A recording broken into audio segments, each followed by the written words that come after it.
Hello everyone. In Python, you know that we can combine two lists using a for loop. For example, let's say food is equals to here's a list. For example, rice, then noodles, then pasta, kind of things. So here let's go ahead and create another one. Let's say pizza, chicken, and say beef, like this. Now the thing is,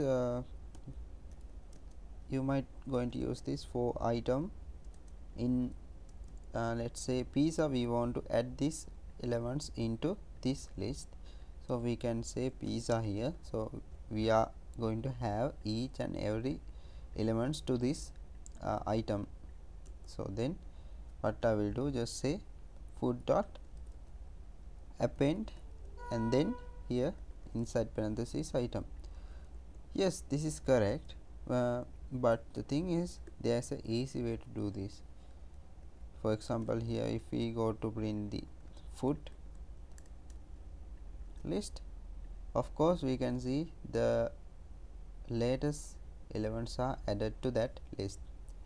Guys, there's a easy way to do that, which is here we have to keep this list, and then all we have to do is just mention what is the list that will have new items. In this case, these things will have to this list. So we have to mention that list here, and then we have to use the function called extend. Using this, we can append all the elements from a list to another list.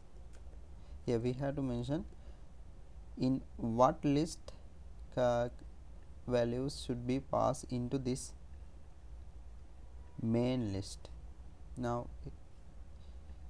here I am going to print that food. Now here we can see these elements are in this food list now. Okay,